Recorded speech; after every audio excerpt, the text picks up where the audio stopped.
Telangana global summit తొలి రోజే లక్షల కోట్ల పెట్టుబడిని సాధించింది ప్రభుత్వం. 2047 వైపు వేసిన తొలి అడుగులోనే భారీ పెట్టుబడులపై ఒప్పందాలు కుదిరాయి. విద్యుత్ శాఖలో ఏకంగా 2 లక్షల కోట్ల రూపాయల విలువైన ఒప్పందాలపై సంతకాలు కుదిరాయి.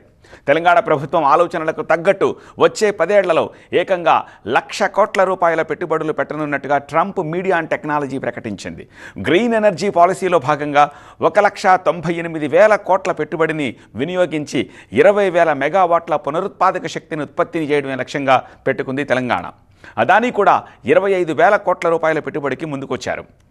వచ్చిన ఇన్వెస్ట్మెంట్స్ ఎంఓయూలు చూసి Telangana global summit grand success అని స్టేట్మెంట్ ఇచ్చింది ప్రభుత్వం. ఇంతకీ తొలి రోజు సెషన్స్ ఏమిటి, హైలైట్స్ ఏమిటి, కంప్లీట్ డీటెయిల్స్ ఇవాల్టి పని టాపిక్లో.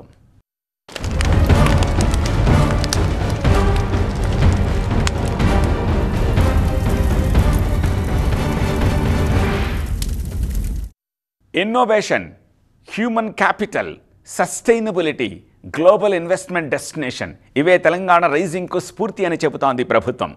2047 నాటికి తెలంగాణ ఆర్థిక వ్యవస్థను $3 ట్రిలియన్ చేర్చేందుకు ఇప్పుడే తొలి అడుగులు పడ్డాయంటోంది. ఫస్ట్ డే ప్రసంగాలు కూడా కాస్త భిన్నంగానే సాగాయి. వివిధ పార్టీలు, వివిధ రాష్ట్రాల వాళ్ళు వచ్చినప్పటికీ కామన్గా ఒకే మాట మాట్లాడారు.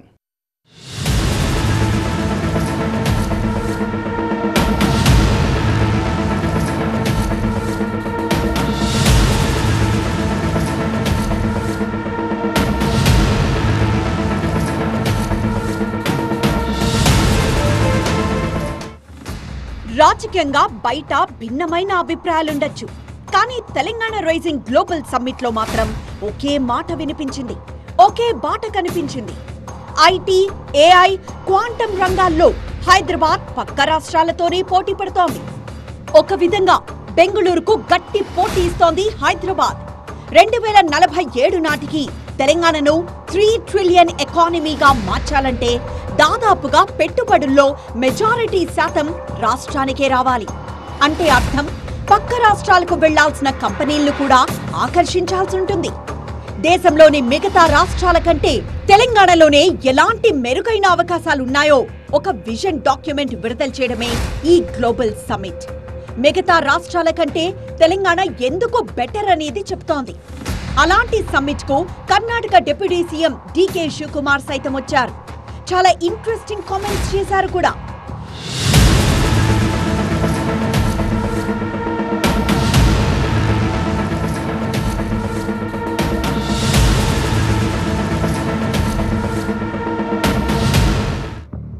హైదరాబాద్, బెంగళూరు కాంపిటీటర్స్ అనేది బయట జరిగే ఒక డిస్కషన్ పాయింట్.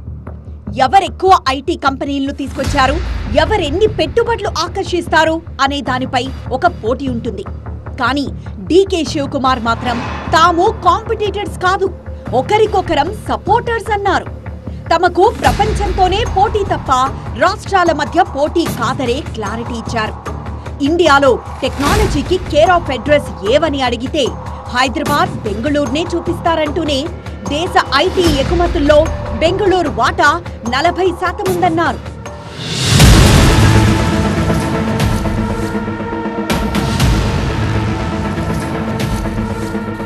కాలిఫోర్నియా వంటి నగరాల్లో 13 లక్షల మంది భారత ఇంజనీర్లు పనిచేస్తున్నారని చెప్పి ఇది మన సత్తా అని చెప్పారు. ఓవరాల్ గా అన్ని రాష్ట్రాలు కలిసికట్టుగా పనిచేస్తేనే సక్సెస్ వస్తుందనే కామెంట్ కు కొనసాగింపుగా దక్షిణాది రాష్ట్రాలు కలిసి పనిచేసి దేశానికి ఎకనామిక్ ఇంజన్ గా మారాలన్నారు. సౌత్ ఇండియా అభివృద్ధికి తెలంగాణతో పాటు కర్ణాటక సహకరిస్తుందని ప్రత్యేకంగా ప్రస్తావించారు. ఆల్రెడీ దేశ జీడీపీకి దక్షిణాది రాష్ట్రాల వాటానే 30 నుంచి 35% ఉందనే డేటా చెప్పారు డీకే శివకుమార్. టెక్నాలజీ సెక్టర్ తో పాటు హెల్త్ కేర్, ఎడ్యుకేషన్ లో తెలంగాణ, కర్ణాటకే కీ రోల్ పోషిస్తున్నాయన్నారు. ఈ దేశానికి ఏం కావాలో తెలంగాణ గ్లోబల్ సమ్మిట్ చాటి చెప్పిందనే కీలక కామెంట్ డీకే శివకుమార్ నుంచి వినిపించింది. Because when we talk about India's technology story, it is impossible to tell this story without speaking about Bangalore and Hyderabad together. So let us all join together. Now people have tried to frame Bangalore and Hyderabad as the competitors. But truth is more powerful. We are not the competitors. we support each other, we took to grow each other and build better India and the entire the world.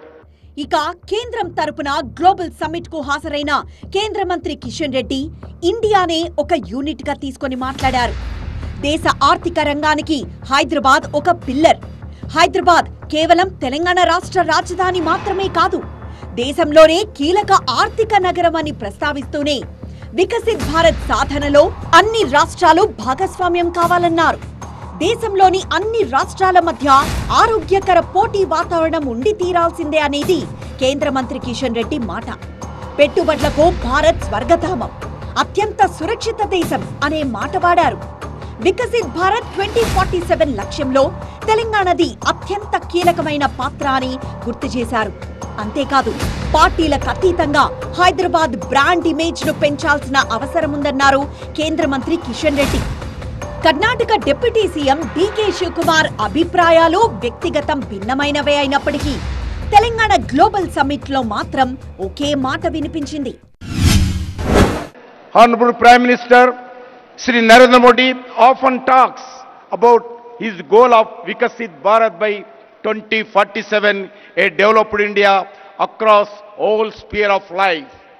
A Vikasit Bharat is possible only when all the states play a meaningful role in this transformation journey of development through twin mantras, cooperative federalism and competitive federalism. అటు CM Revanth Reddy కూడా వచ్చే 10 ఏళ్ల తర్వాత తెలంగాణ దశ దిశ మారుతుందనే ధీమాతో మాట్లాడారు. భారతదేశంలోనే అత్యంత అభివృద్ధి చెందిన రాష్ట్రంగా, ప్రపంచంలోనే అధిక అభివృద్ధి జరిగిన రాష్ట్రాల్లో ఒకటిగా తెలంగాణను మార్చడానికి యాక్షన్ ప్లాన్ రెడీ చేసుకున్నామన్నారు సీఎం రేవంత్ రెడ్డి. ఇక భారతదేశం స్వాతంత్రం పొంది 100 సంవత్సరాలు పూర్తయ్యే 2047 నాటికి తెలంగాణ ఏ స్థాయిలో ఉండాలో కొన్ని ప్రణాళికలు రచించుకున్నామని, వాటిని నిజం చేసేందుకు అధికారులను, కేంద్ర ప్రభుత్వ నిపుణులను, ఇండియన్ స్కూల్ ఆఫ్ బిజినెస్ ను, నీతి ఆయోగ్ ను కలిసి ఒక విజన్ డాక్యుమెంట్ రూపొందించుకున్నామన్నారు. ఆ విజన్ డాక్యుమెంట్ లో భాగంగానే తెలంగాణ రైజింగ్ 2047 అనే మహత్తర స్వప్నం పుట్టిందన్నారు సీఎం రేవంత్ రెడ్డి. 2034 నాటికి తెలంగాణను $1 ట్రిలియన్ ఆర్థిక వ్యవస్థగా, 2047 నాటికి $3 ట్రిలియన్ ఆర్థిక వ్యవస్థగా మార్చడమే లక్ష్యంగా అన్ని రంగాల వాళ్లు, విధాన నిపుణులు, ప్రభుత్వ అధికారులు, నాయకులు, వ్యాపార, కార్పొరేట్, రాయబారులు ఇలా ప్రతి ఒక్కరి విలువైన సూచనలను శ్రద్ధగా వింటామని చెప్పారు. We want to become a $1 trillion economy by 2034 and a $3 trillion economy by 2047. We comprise around 2.9% of Indian population, but contribute around 5% of national GDP. By 2047, I want to contribute 10% of Indian GDP. ఇదే summit లో వచ్చే 22 ఏళ్ల వ్యూహాన్ని కూడా పంచుకున్నారు. భారతదేశంలో మొదటిసారి ఒకే రాష్ట్రాన్ని సర్వీసులు, తయారీ, వ్యవసాయం పేరుతో 3 జోన్లుగా విభజించామన్నారు CM Revanth Reddy. Core urban region economy CURE, peri urban region economy PURE, rural agriculture region economy RARE కింద రాష్ట్రాన్ని 3 ప్రాంతాలుగా తీసుకున్నామన్నారు. మరి ముఖ్యంగా చైనాలోని గ్వాంగ్డాంగ్ ప్రావిన్స్ ను ఉదాహరణగా తీసుకున్నట్లు తెలిపారు. చైనాలో అత్యంత పెద్ద ఆర్థిక వ్యవస్థ కలిగిన ప్రావిన్స్ అదే. 20 ఏళ్లలో ప్రపంచంలోనే అత్యధిక పెట్టుబడులు, వృద్ధిని సాధించిన ప్రావిన్స్ గ్వాంగ్డాంగ్. అందుకే ఆ మోడల్ ని తెలంగాణలో అమలు చేయాలనుకుంటున్నామన్నారు సీఎం రేవంత్. చివరిగా తెలంగాణ రైజింగ్ అనివార్యం, అది ఆపలేనిది అంటూ ముగించారు. Let me mention the example of Guangdong province in China. Guangdong's economy is the largest for any province in China. In 20 plus years, they have achieved the highest investments and growth in the world. We want to replicate the same model in Telangana. We wanted to replicate Guangdong model.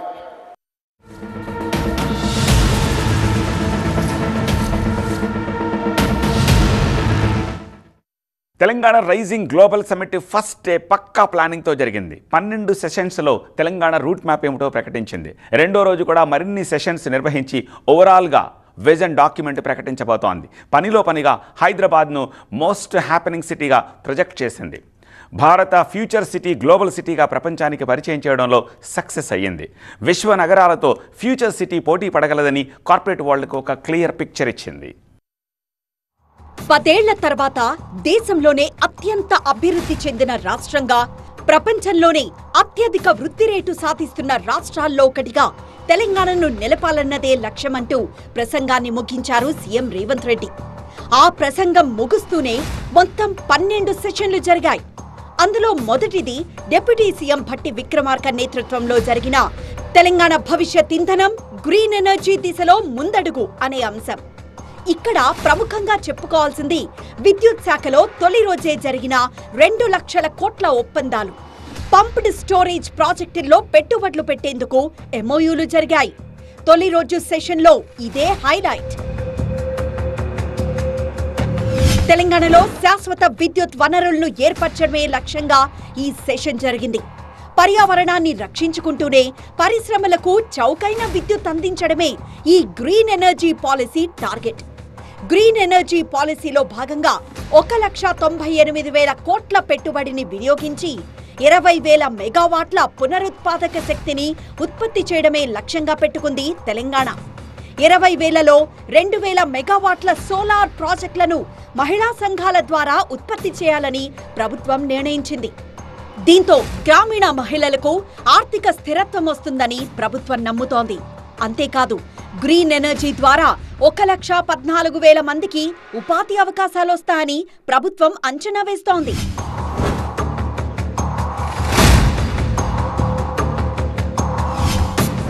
ఇక రెండో session green mobility 2047 పేరుతో మంత్రి పొన్నం ప్రభాకర్ నేతృత్వంలో జరిగింది. 2047 నాటికల్లా net zero pollution తెలంగాణగా మార్చాలనుకుంటోంది ప్రభుత్వం. 2026 నాటికి గంటకు 100 టెరావాట్స్ ఉన్న విద్యుత్ డిమాండ్ 2047 నాటికి 780 టెరావాట్స్ కు చేరుతుందని ఒక అంచనా. దీంతో 2047 నాటికి 90% పునరుత్పాదక శక్తి, మిగిలిన 10% clean thermal, carbon capture utilization and storage, smart గ్రిడ్లు, గ్రీన్ హైడ్రోజన్, అధునాతన స్టోరేజ్ వ్యవస్థల ఏర్పాటు, సౌర, పవన, ఫ్లోటింగ్ సోలార్ అభివృద్ధి చేయాలని లక్ష్యంగా పెట్టుకుంది. వ్యర్థాలను సంపదగా మార్చే పద్ధతి తీసుకురావడం ద్వారా 2047 నాటికి సర్క్యులర్, మీథేన్, న్యాచురల్ వేస్ట్ ఎకానమీగా తెలంగాణను మారుస్తామంది ప్రభుత్వం. జీహెచ్ఎంసీలో వ్యర్థాల నుంచి 200 మెగావాట్ల ఇంధనం తయారు చేసే ప్రాజెక్టులు ఏర్పాటు చేయబోతోంది తెలంగాణ గవర్నమెంట్.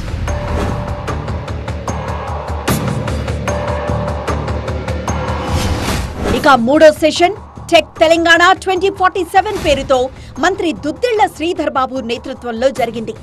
తెలంగాణను సెమీకండక్టర్ రంగంలో ముందుకు తీసుకువెళ్లే కీలక అడుగు వేసింది. Already technology chip innovation programme T chip పేరుతో ఒక ప్రాజెక్ట్ ఉంది. ఈ పాలసీతో 2030 నాటికి ప్రపంచవ్యాప్తంగా ఉండే 15 లక్షల నిపుణుల కొరతను దృష్టిలో ఉంచుకొని భారత్లో 85,000 మందిని సిద్ధం చేయడమే లక్ష్యంగా పెట్టుకుంది. అందుకోసం 1000 మంది ప్రొఫెసర్లకి, 10,000 మంది విద్యార్థులకి శిక్షణ ఇవ్వాలనే ప్రణాళిక ఉంది. డిజైన్, ఏఆర్ఎం, సినాప్సిస్ లాంటి సంస్థలతో కలిసి ఆధునిక ఈజీఏ టూల్స్, ఐపీ లైబ్రరీలతో డిజైన్ కేంద్రాల ఏర్పాటుకు సన్నాహాలు చేస్తున్నారు. ఇక నీతి ఆయోగ్కు చెందిన ఫ్రాంటియర్ టెక్ హబ్ తో కలిసి హైదరాబాద్ లో క్వాంటమ్ టెక్నాలజీ ఈకోసిస్టమ్ రెడీ చేస్తోంది. ఇక నాలుగో సెషన్ తెలంగాణను గ్లోబల్ ఎడ్యుకేషన్ హబ్ గా మార్చడం. మంత్రి దామోదర రాజనరసింహ నేతృత్వంలో జరిగిన ఈ సెషన్లో 2035 నాటికి ప్రపంచ టాప్ 500లో తెలంగాణ వర్సిటీలు ఉండేలా టార్గెట్ పెట్టుకున్నామని ప్రభుత్వం చెప్పింది. సింగపూర్, దుబాయ్ తరహాలో తెలంగాణలో ఫారెన్ వర్సిటీల బ్రాంచ్లు, స్టడీ ఇన్ తెలంగాణ పేరుతో విదేశీ స్టూడెంట్లకు రెడ్ కార్పెట్ వంటి అంశాలు ఇందులో ఉన్నాయి. వరంగల్, కరీంనగర్, నిజామాబాద్ లాంటి ప్రధాన నగరాల్లో ఎడ్యూ సిటీలను ఏర్పాటు చేయబోతోంది ప్రభుత్వం. ఇక మంత్రి ఉత్తమ్ కుమార్ నేతృత్వంలో ఏరోస్పేస్, డిఫెన్స్ రంగాలపై 5వ సెషన్ జరిగింది. Saffron, Boeing, Airbus, Tata, Bharat forge సంస్థలు హైదరాబాద్ ను తయారీ, పరిశోధన, అభివృద్ధి కోసం ఎంచుకున్నాయి. ఏరోస్పేస్, రక్షణ రంగంలో తెలంగాణ ఎగుమతులు 9 నెలల్లో 30,742 కోట్లకు చేరుకున్నాయి. శంషాబాద్ సమీపంలో జిఎంఆర్ ఏరో పార్క్ లో saffron air craft engine services facilities ని ఈ మధ్య ప్రధాని మోదీ ప్రారంభించారు. ఈ నేపథ్యంలోనే బెంగళూరు, హైదరాబాద్ ను డిఫెన్స్ అండ్ ఏరోస్పేస్ కారిడార్ గా ప్రకటించాలని ప్రధానికి విజ్ఞప్తి చేశారు. ఇక టాలెంట్ మొబిలిటీ పేరుతో 6వ సెషన్ జరిగింది. ఇందులో అంతర్జాతీయ అవకాశాలు, నైపుణ్య మార్పిడి విధానాలపై చర్చించారు. ఐటీ, ఆటోమోటివ్, ఎలక్ట్రిక్ వెహికల్స్ రంగాల్లో ఉద్యోగాలు కల్పించడం, కొత్తగా వచ్చే వారికి నైపుణ్యాలను బదిలీ చేయడం ఈ పాలసీలో కీలకమైనవి. ఇప్పటికే మారుతి సుజుకి, నిస్సాన్, ఊబర్ సంస్థలతో కలిసి పనిచేస్తోంది తెలంగాణ ప్రభుత్వం. ఓవరాల్ గా తెలంగాణను గ్లోబల్ మొబిలిటీ హబ్ గా మార్చే కార్యక్రమం ఇది. వరల్డ్ బెస్ట్ స్టేట్గా తెలంగాణను నిలపడమే లక్ష్యం అంటూ సింపుల్ స్టేట్మెంట్తో తేల్చేసింది ప్రభుత్వం. ఇందుకు 2047నే డెడ్లైన్గా పెట్టుకుంది. వచ్చే 22 ఏళ్లలో ఏ రంగాల్లో ఎలాంటి అభివృద్ధిని లక్ష్యంగా పెట్టుకున్నామో సెషన్స్ వారీగా 44 దేశాల ప్రతినిధులకు వివరించింది. మరి గ్లోబల్ సమ్మిట్పై దేశ విదేశీ అతిథుల నుంచి వచ్చిన రెస్పాన్స్ ఏమిటి? గ్లోబల్ సమ్మిట్ లో తొలి రోజే తెలంగాణలో భారీ పెట్టుబడులు పెడతామంటూ ఒప్పందాలు చేసుకున్నాయి కంపెనీలు. ఫ్యూచర్ సిటీలో కొత్త జూ పార్క్ నిర్మాణానికి ముఖేష్ అంబానీ ముందుకొచ్చారు. ముఖ్యమంత్రి సీఎం రేవంత్ రెడ్డి సమక్షంలో అటవీ శాఖతో బంతారా ఒప్పందం జరిగింది. ఈ బంతారాలో ఉండే సదుపాయాలన్నీ ఫ్యూచర్ సిటీలోనూ ఉండేలా ఏర్పాట్లు చేస్తారు. నెలాఖరున బంతారా సందర్శనకు వెళ్తారు ముఖ్యమంత్రి రేవంత్. ఇక మై హోమ్ పవర్ సంస్థ 7,000 కోట్ల రూపాయల పెట్టుబడులు పెట్టడానికి ముందుకొచ్చింది. ఓవైపు సెషన్లు జరుగుతుండగానే మరోవైపు పెట్టుబడులపై ఒప్పందాలు జరిగాయి.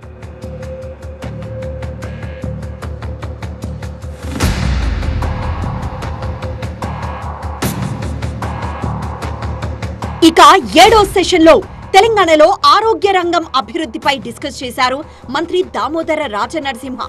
2025 నుంచి 2047 వరకు చేయాల్సిన ప్రయాణానికి కొన్ని డెడ్లైన్స్ పెట్టుకుంది తెలంగాణ ప్రభుత్వం. ఇందులో 2030కి రియలైన్, 2039కి రీబిల్డ్, 2047కి రీఇమాజిన్ పేరుతో స్పష్టమైన మార్గదర్శకాలు రెడీ చేసింది. మొత్తం 6 వ్యూహాత్మక విధానాలతో వైద్య రంగంలో సమూల మార్పులు తీసుకురాబోతోంది. మహిళలు, అమ్మాయిలకు పౌష్టికాహారం అందిస్తూ రక్తహీనత రహిత తెలంగాణగా అవతరించడం, 100% ప్రసవాలు ఆస్పత్రుల్లో జరిగేలా చర్యలు చేపట్టడం, 100% శుద్ధమైన తాగునీటిని అందివ్వడం, విద్యా సంస్థల్లోనే పిల్లలకు ఆరోగ్య పరీక్షలు చేపట్టడం, క్షయ నిర్మూలన వంటి కార్యక్రమాలు పూర్తి స్థాయిలో చేపట్టడం ఇందులో ఉన్నాయి. ఇక 8వ సెషన్లో కొరియా, ఆస్ట్రేలియాతో వివిధ రంగాల్లో సాంకేతిక నైపుణ్యాల సహకారం, పెట్టుబడి భాగస్వామ్యంపై చర్చలు జరిగాయి.